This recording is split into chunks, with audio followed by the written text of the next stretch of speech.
Cher professeur, il est déjà dans ce studio. Ce matin, nous parlons donc d'un thème, les cas d'arrêt cardiaque au cours d'une activité sportive. Quelles sont les raisons? Quelles en sont les raisons? Et pour en parler, nous avons déplacé quand même une sommité, je vais le dire comme ça, de la médecine, professeur Deronongo Martin Kouenansi. Il est professeur de cardiologie à la clinique Sedami, la consécration de Cotonou. Professeur, bonjour et merci d'avoir accepté notre invitation. Bonjour Monsieur Agua, c'est un plaisir et comme je suis médicalement au service du peuple béninois, je me sens en mission ce matin. Ben, vous êtes en mission, alors on va y aller ces dernières semaines, ou du moins depuis quelques années. Je vais remonter un peu plus loin au cas de Marc-Vivien Fouet, qui est tombé sur un terrain de football. Mais récemment, on a vu d'autres joueurs mourir sur des terrains de football. Il y a des personnes qui sont normales et qui circulent et qui subitement s'écroulent. Et donc, les arrêts, les cas d'arrêt cardiaque au cours d'une activité sportive, quelles en sont les raisons? C'est pour ça que nous avons pu vous faire déplacer. Si on vous a fait déplacer, c'est que vous êtes au Bénin, c'est que vous êtes là, vous êtes présent. Alors que dans nos tractations pour vous avoir, les gens nous disaient que non, que le professeur n'est plus au Bénin. Oui, cet aspect, il faut que, effectivement, je précise que je suis au Bénin. Très bien. J'ai choisi de servir le Bénin depuis des décennies et je n'ai pas encore changé d'avis. Je suis quotidiennement donc à la clinique Sedami la consécration où j'exerce ma passion de la cardiologie. C'est ça. Évidemment, comme tout cadre de mon niveau, il arrive que j'ai des missions à l'étranger pour apporter ma contribution à des réflexions, à des actions ailleurs. Très bien.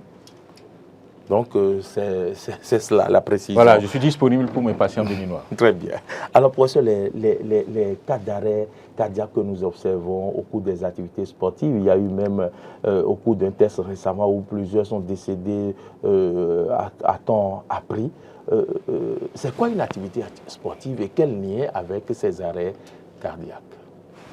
Oui, l'activité sportive, c'est une activité destinée à augmenter le niveau de fonctionnement des organes. Cette activité-là est considérée de façon tout à fait scientifique comme bénéfique pour l'organisme, pas seulement pour le cœur, pour tout l'organisme, les articulations, les os, les muscles. Donc, c'est pour ça qu'on nous recommande d'avoir une activité sportive relativement soutenue, répétée et de façon permanente.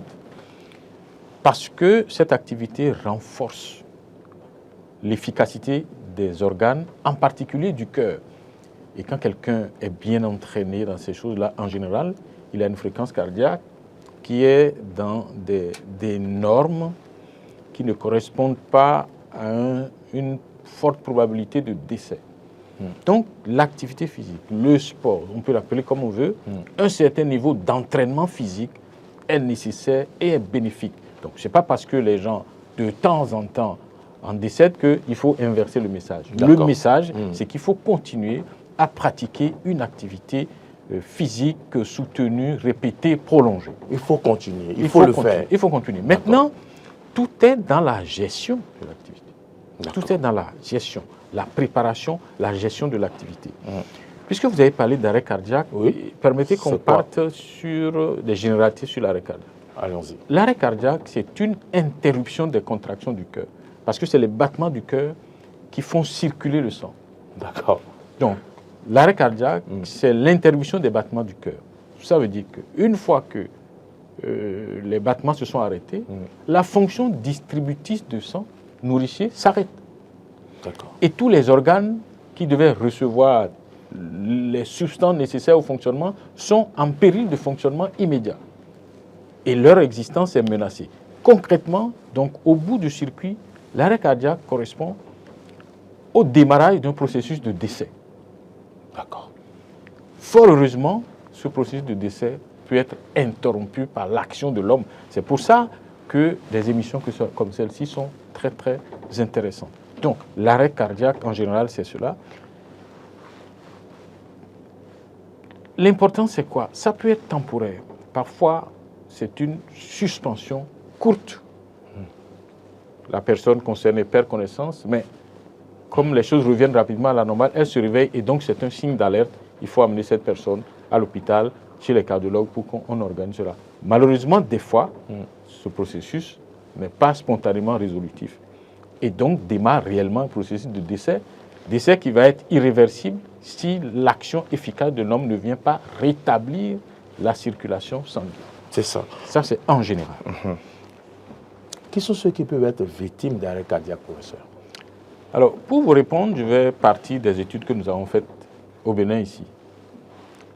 Entre 2011 et 2013, nous avons étudié dans la ville de Cotonou et dans la ville de Parakou les décès et les conditions de survenue. Parce qu'on voulait voir justement quelle est la fréquence des décès brusques, des arrêts cardiaques. Ce qu'on peut dire, c'est que globalement, à peu près 9% des décès surviennent de cette manière-là.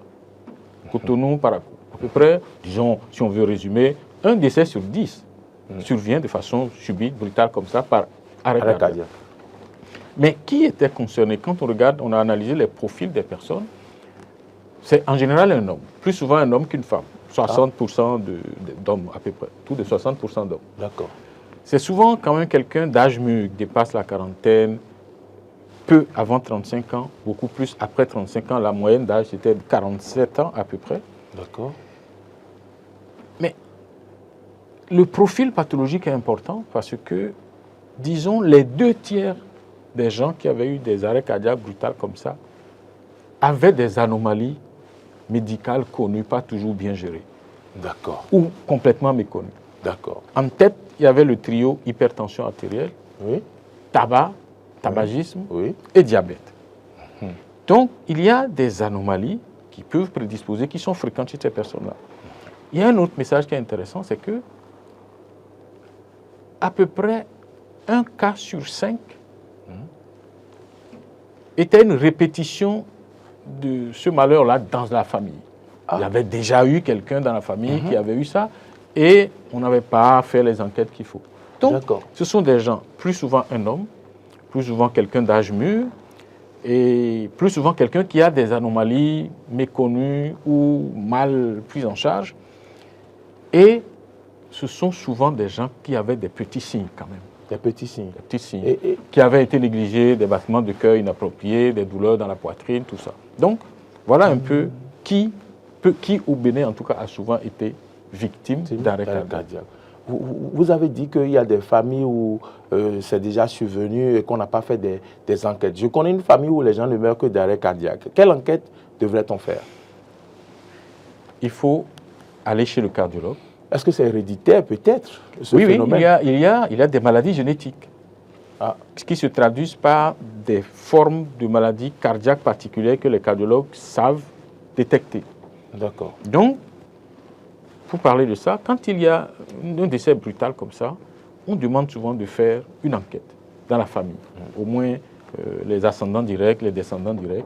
Et il y a un processus que les cardiologues connaissent bien, quel que soit le cardiologue que vous voyez, il sait faire l'enquête. Évidemment, il y a une enquête de plusieurs niveaux. Mais le niveau basique, là, tout le monde le fait. Très bien. Voilà. Alors, professeur, on va maintenant venir au cas où les gens en pleine activité sportive s'écroulent et meurent. Quel est le lien entre l'arrêt cardiaque et l'activité sportive?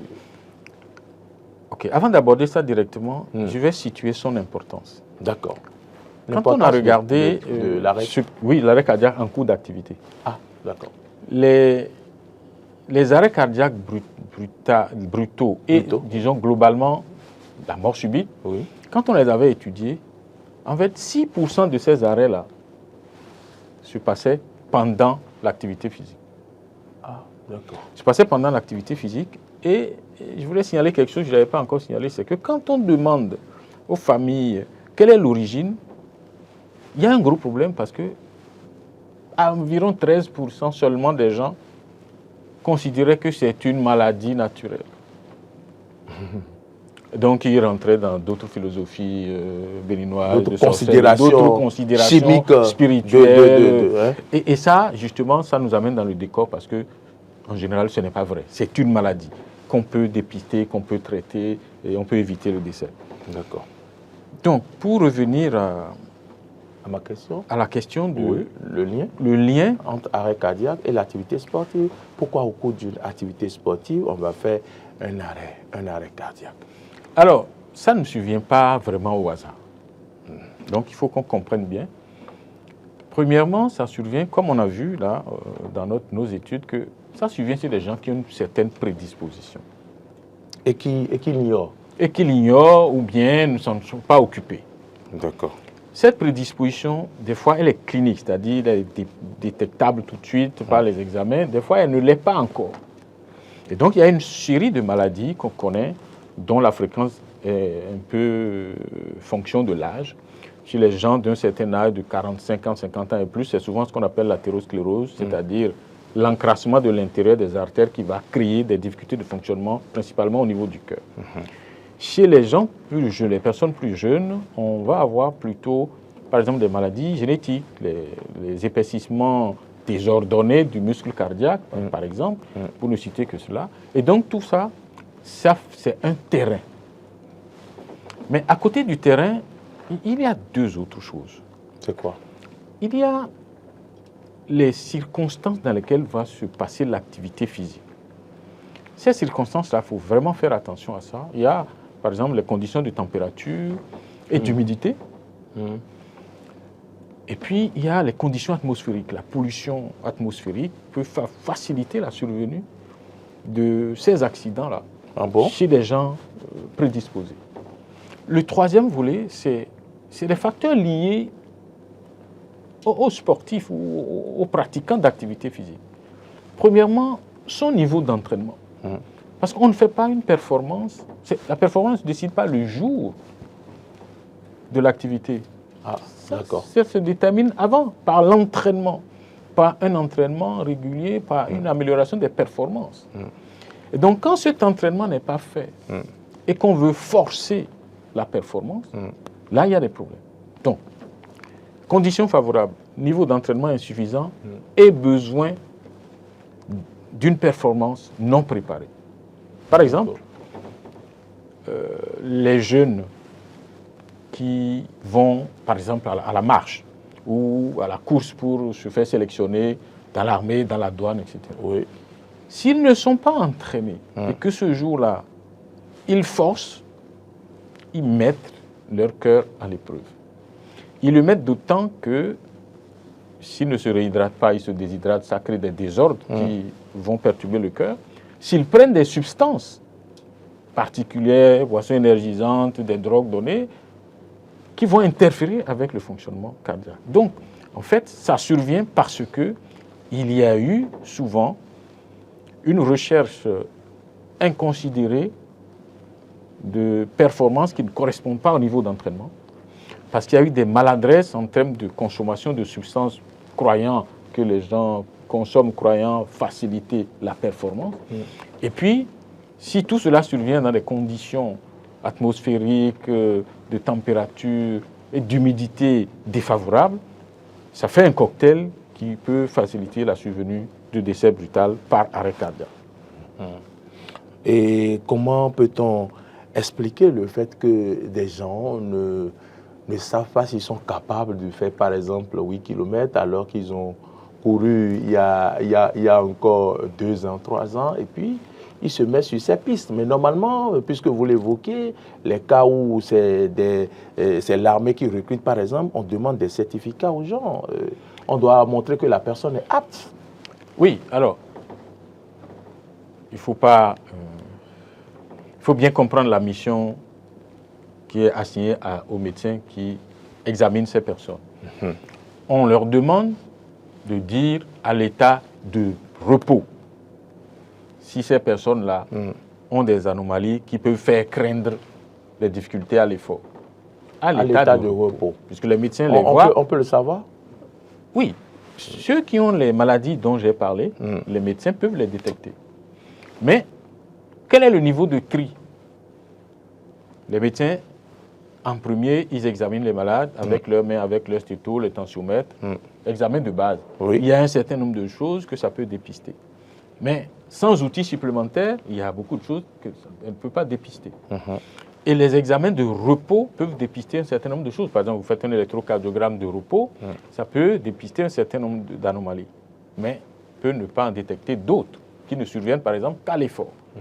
Donc le niveau de tri et de jugement est variable selon la mission qu'on confie au médecin. Si c'est un tri de masse, comme les jeunes qui veulent aller au service militaire et autres, c'est un tri de masse qui a ses limites. Et donc ce n'est pas nécessairement parce que le médecin a mal travaillé que ces choses-là surviennent. Il faut se rappeler qu'il y a des facteurs favorisants, il y a les conditions de l'activité, et puis il y a les maladresses ou les maladresses coupables du concerné. D'accord. Alors, professeur, je ne vais pas quand même vous faire venir ici sans vous poser une question. On peut également observer un arrêt cardiaque lors des relations entre hommes et femmes. Je vais être un peu plus, je ne sais pas, un peu plus discret. Qu'est-ce qui peut causer ça? Non. Bon, appelons les choses par leur nom. Ce n'est pas en faisant une accolade à son partenaire qu'on fait on peut faire une mort subite en cours d'activité physique. Non, c'est au cours de l'acte sexuel. Oui, d'accord. L'acte sexuel a une dimension activité physique, sportive. Et ça a des dimensions sentimentales. C'est la dimension activité physique qui est intéressante à analyser par rapport à notre sujet. D'accord. Il est connu que l'acte sexuel correspond à une activité physique relativement importante. Et donc, il faut appliquer à cela ce qu'on vient de dire. Ça veut dire que si on en fait un enjeu sportif, alors qu'on n'a pas l'entraînement physique habituel, on crée des problèmes. C'est-à-dire, quelqu'un rencontre une jeune femme qui le séduit particulièrement, et au lieu de faire les choses de façon harmonieuse, il veut en faire une performance. Il veut faire une compétition. Comme on entend les hommes dire, ils en font une compétition, comme s'ils devaient nécessairement épuiser physiquement la dame. Ce n'est pas l'objet. Et en plus, ça peut être dangereux, surtout quand on a 40 ans et plus. D'accord. Et ça arrive, ce n'est pas exceptionnel. Nous connaissons des cas où, dans les hôtels, il y a eu ces cas et ça a créé des désarrois, arrêt cardiaque, sujet mort, la partenaire déboussolée. Parfois, certaines ont fui, d'autres ont mis le concerné dans un taxi, sont venus mettre à la porte des services. On connaît ça. Donc, il faut faire attention, il faut expliquer aux gens, hommes comme femmes, que la performance physique, qu'elle soit au cours de l'acte sexuel ou en dehors, ça se prépare. Et que si on veut forcer une performance physique sans préparation ou avec des substances dopantes, on s'expose à faire un arrêt cardiaque et il faut éviter de faire ça. Très bien. Professeur, à partir de ce moment, on va ouvrir la ligne. Il est 9h10 dans tout le Bénin. On va ouvrir la ligne. On a encore devant nous une vingtaine de minutes pour permettre aux gens qui nous ont suivis jusque-là, qui ont certainement des questions à poser, qui ont des préoccupations, d'en parler et pour que vous puissiez répondre à leurs questions. S'ils ont même des apports, ils peuvent le faire. C'est au 96 76 68 68. Professeur, vous parlez de 40 ans. J'ai tiqué. Quelles sont les dispositions qu'il faut prendre à partir de 40 ans pour éviter ces accidents cardiovasculaires? À partir de 40 ans ou même avant, on a beaucoup parlé de dépistage. Il faut faire, même quand tout va bien, il faut faire un bilan annuel. On va chez son médecin. Bonjour docteur, j'aimerais savoir si je vais bien. D'accord. Il fait un bilan minimum. Et puis, il faut pratiquer l'exercice physique. On a dit au moins, le plus simple c'est la marche, 30 minutes d'une marche rapide par jour, tous les jours si possible dans la semaine, sinon au moins 3 fois. Et il faut le faire de façon durable. C'est plus efficace que beaucoup de médicaments. Donc, dépistage, bilan systématique, exercice physique, et à côté, il faut mettre une alimentation saine. Une alimentation saine, bon, je ne vais pas vous demander quel genre d'alimentation puisque vous n'êtes pas forcément diététicien. Non, les principes, on les connaît. Les diététiciens nous aident à les appliquer, mais les principes, tous les médecins, tous les soignants les connaissent. Une alimentation saine, c'est une alimentation qui est équilibré. Vous savez, il y a les protéines, il y a les glucides, et puis il y a les légumes et autres, il y a les lipides. Il faut que l'alimentation contienne en proportion équilibrée tout ça. On insiste depuis un certain temps sur les fruits et les légumes parce que nous avons tendance à nous éloigner des fruits et des légumes. Il faut qu'il y ait des fruits et des légumes en permanence dans notre alimentation, matin, midi et soir. Il faut qu'il y ait des fruits et légumes. Les diététiciens nous disent qu'il faut 2 portions de fruits, 3 portions de légumes. Et les fruits, c'est quoi? Si vous prenez une mangue, il faut une portion, c'est à peu près la taille d'un poing. Bon, à peu près, quoi. Et puis les légumes, c'est une assiette, une petite assiette qui est remplie quand même de légumes, un peu de salade, un peu de tomates et tout ce qu'il faut. Donc ça, c'est important à côté de l'entraînement physique et à côté d'une visite systématique de dépistage. Il y a en plus, disons, comme notre vie est une vie pleine de stress, on dit maintenant, il faut lutter contre le stress. Il y a différentes manières, apprendre à se concentrer, la relaxation, etc.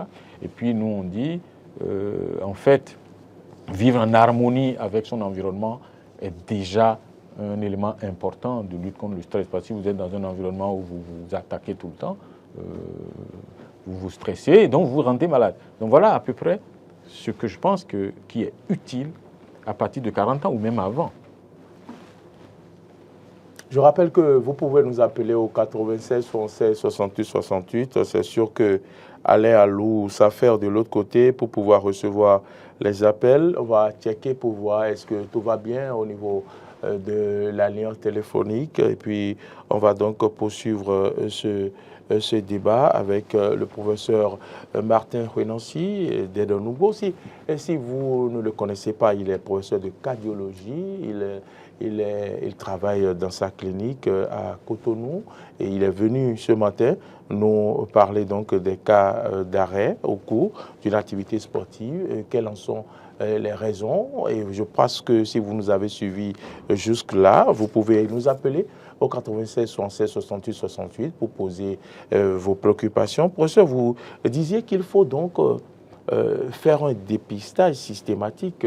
C'est chaque année, c'est chaque 6 mois. Qu'est-ce qu'il faut aller dépister? Parce qu'il y a des hypertendus qui s'ignorent. Parfois, vous travaillez toute une journée, vous sentez des picotements derrière la tête, dans le dos, des gens qui se plaignent de douleurs à la poitrine, on dit que c'est l'ulcère, on dit qu'est-ce qu'il faut faire, quelles sont les dispositions? Chaque fois qu'on sent quelque chose, il faut aller voir un médecin. Que ce soit des picotements, que ce soit un léger vertige, que ce soit une fatigue qu'on considère comme disproportionnée par rapport à son activité, il faut aller voir un médecin. Ça, c'est quelque chose d'important parce que notre organisme nous parle, le cœur nous parle, les articulations nous parlent. Mais c'est parce que nous n'écoutons pas souvent qu'il y a des problèmes. Donc, mieux vaut aller chez le médecin, que ce soit le médecin qui vous rassure, qui dise non, monsieur ou madame, ce que vous sentez là, c'est banal, ce n'est pas grave, voici une solution de soulagement, mais il n'y a pas d'inquiétude. Il faut absolument aller voir un médecin. D'accord, ok. Et le médecin, qu'est-ce qu'il va surveiller? Quand vous allez voir un médecin, il a des constantes générales qu'il surveille. Il prend votre taille, votre poids, il mesure la tension, il prend la température, il vous examine, il regarde un peu la taille de votre ventre, il regarde tout ça. Et puis, il peut vous faire des analyses de sang et d'urine sommairement pour avoir une idée globale du fonctionnement externe et du fonctionnement interne de votre corps. C'est ça, le fonctionnement interne. Et ça coûte ce que ça doit coûter. Vous savez, aujourd'hui, quand même, il n'y a pas de prise en charge par tout le monde. Il n'y a pas encore, je ne sais pas... Non, ne mettons pas les finances devant tout, parce que les bilans peuvent être adaptés. Il n'est pas indispensable que le médecin prenne son bic et qu'il coche tout ce qu'il y a sur son bulletin de bilan. Non, vous pouvez discuter avec lui. En fonction de votre bourse, il peut dimensionner le bilan qui correspond. Comme je vous ai dit, le bilan, de toute façon, il est graduel. Il est à différents niveaux. On ne va pas se lever, par exemple, et dire que chaque 6 mois, on va vous faire un scanner de la tête aux pieds. Non. Ce qu'on vous demande, c'est d'aller voir votre médecin. Il vous écoute. Et comme j'ai dit tout à l'heure, le corps nous parle. Si vous lui racontez ce que votre corps vous dit, lui, il sait interpréter et donc il va limiter la liste des analyses qu'il va vous faire faire. C'est son rôle d'adapter à votre ressenti et à votre bourse le bilan qui est nécessaire. Très bien, très bien. Donc, en tout cas, nous nous appliquons à faire ainsi à la clinique Sedam et la consécration. Vous nous recommandez les activités sportives alors que certaines personnes craignent quand elles apprennent que les gens font des arrêts au cours de ces activités. Il y a beaucoup de bienfaits dans les activités sportives apparemment pour le cœur. J'espère que ces personnes ont suivi notre émission. Et si elles ont suivi, elles ont déjà compris que ça n'arrive pas tout à fait au hasard, qu'on participe, soit en ne faisant pas d'activité physique préalable, soit en cherchant une performance subite irréalisable de toute façon, puisqu'on n'a pas préparé, et soit en voulant s'aider de substances qui prétendument sont censées augmenter la performance. Non, ce qui augmente la performance physique, c'est l'entraînement. Très bien. Apparemment, les gens ont plus de plaisir à vous suivre que de nous appeler et à poser des questions. Je rappelle que nous parlons des cas d'arrêt cardiaque au cours d'une activité sportive et nous étions en train de parler des raisons avec le professeur Delonougo Martin Huelancy, qui est professeur de cardiologie à la clinique Sedam la Consécration à Cotonou. Professeur, vous étiez en train de nous recommander le sport, de continuer, de ne pas arrêter, mais pourtant on sait que il y a des gens, notamment, si mes souvenirs sont bons, quand on allait à l'école, des gens qui étaient dispensés du sport. Oui, c'est une excellente question et je vous remercie de la poser. Ça va permettre de clarifier un peu les choses. Tout le monde a besoin de pratiquer une activité physique. Même les malades, par exemple, même nos malades cardiaques qui ont eu le cœur éprouvé, qui ont été très essoufflés, qui ont dû rester couchés longtemps, il y a un niveau d'activité physique qui est bénéfique pour eux. Et il y a pour ceux-là, par exemple, ce que nous appelons le programme de réadaptation cardiaque que nous avons à notre clinique. Ce programme est fait justement pour dimensionner les efforts et les réaliser de façon progressive pour que le cœur acquiert un peu plus de puissance et que l'organisme en bénéficie. C'est pour dire que même les malades cardiaques, on continue de dire et de pratiquer une activité physique chez eux. J'ai dit dimensionné, progressif. C'est pour dire que même si même ceux-là bénéficient de l'activité physique, en réalité, ce n'est pas l'activité physique dont il faut priver les personnes. C'est l'activité physique intense, inconsidérée, inadaptée à leur situation. Ça veut dire que pour certains élèves, par exemple, qui ont des situations, ce qu'il faut leur éviter, c'est la situation de sport de compétition. Par exemple, s'ils vont au sport au bac, l'épreuve de bac est notée. Il y a un enjeu. Ça en fait un sport, une activité de compétition. Ça peut être dangereux. Ça peut être dangereux. Mais la dispense de sport qu'on donne pour éviter des situations d'activité intense, inadaptées à l'état physiologique du patient, ne doit pas nous faire penser que dispenser du sport, ça veut dire assis à la maison, pas d'activité physique. Non, ce n'est pas ça. Même celui qui est paralysé, par exemple, partiellement, il y a une activité qu'il est utile qu'il fasse. Parce que la sédentarité, c'est-à-dire l'absence d'activité physique importante, est un facteur de risque cardiovasculaire, comme nous disons. Cela favorise un certain nombre de maladies cardiaques et vasculaires qui raccourcissent la vie. Donc, pour résumer, ce qu'on évite par les distances, c'est une activité physique dont l'intensité est disproportionnée par rapport à l'état physiologique de la personne, pour la protéger, éviter que survienne l'arrêt cardiaque brutal du fait d'une intensité d'activité inappropriée. C'est ça. Voilà. Donc, c'est bon. Il ne faut pas que les parents ils se précipitent à chaque fois qu'un enfant dit « je suis un peu essoufflé » pour exiger la dispense comme on voit souvent. C'est un très mauvais service rendu aux enfants parce que ça les habitue à rester loin de l'activité physique. Et donc, ils en perdent le bénéfice potentiel. Très bien. Professeur, je vais alors vous demander votre mot de la fin et pourquoi pas, si vous avez des recommandations à faire à ceux qui nous ont suivis et qui vont continuer par nous suivre sur nos différentes plateformes, même après l'émission, allez-y. Merci, M. Agua. Pour résumer, c'est que les arrêts cardiaques surviennent dans des conditions favorisantes. La première de ces conditions, c'est le manque d'entraînement. La deuxième de ces conditions, c'est la recherche injustifiée d'une performance non préparée. La troisième condition, c'est l'existence de maladies non dépistées. Et c'est pour ça que, comme recommandation, on demande d'aller, même si tout va bien, faire un bilan annuel chez un médecin. Et si une personne d'âge mûr, 35 ans et plus, qui n'avait pas l'habitude de faire une activité physique, veut commencer, il vaut mieux qu'elle aille chez un cardiologue, qu'on évalue ses potentialités. Si possible, on lui fait un test d'effort surveillé médicalement pour voir s'il n'exprime pas des choses qui pourraient faire craindre pour sa sécurité sanitaire. Et en ce moment-là, on lui fait des recommandations, quitte à lui faire un entraînement de début dans un lieu médicalement sécurisé, et après, il pourra continuer sur le terrain de sport. Donc, il faut considérer que ce n'est pas le hasard, ce n'est pas la sorcellerie, c'est une maladie qui entraîne l'arrêt cardiaque brutal, et il y a des facteurs favorisants qu'il faut maîtriser. Très bien.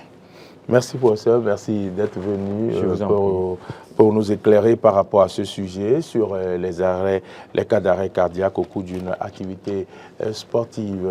Merci d'être venu. C'était donc le professeur Delonoubo Martin Prénancy, professeur de cardiologie à la clinique Sedamila Consécration de Cotonou. Madame, Messieurs, merci à toutes et à tous de nous avoir suivis. Nous allons donc mettre la clé sous le paillasson. L'émission de ce lundi 19 juin 2023, c'est fini. Akilas Yarigo était à la réalisation, Martin Toinse à la diffusion, Alain Alou au son. Et puis, Modeste Kondekonji, on n'a pas eu de ces nouvelles, mais c'est lui qui donc est chargé de nous aider pour que vous puissiez nous suivre sur nos plateformes YouTube, Facebook, Twitter et sur notre site internet www.belin-eden.tv. Je rappelle que vous pouvez nous suivre en téléchargeant notre application Eden TV Diaspora SM sur Play Store ou App Store. Merci à tous ceux qui nous ont suivis depuis l'Allemagne, depuis la France, le Sénégal et puis le Burkina Faso, le Togo. Merci à toutes et à tous. On se donne rendez-vous demain matin quand il sonnera à 8h. Mais avant, moi je vous retrouve ce soir sur l'édition du 19h. Ne ratez pas le 13h. Bonne journée à toutes et à tous. D'ici à là, portez-vous bien.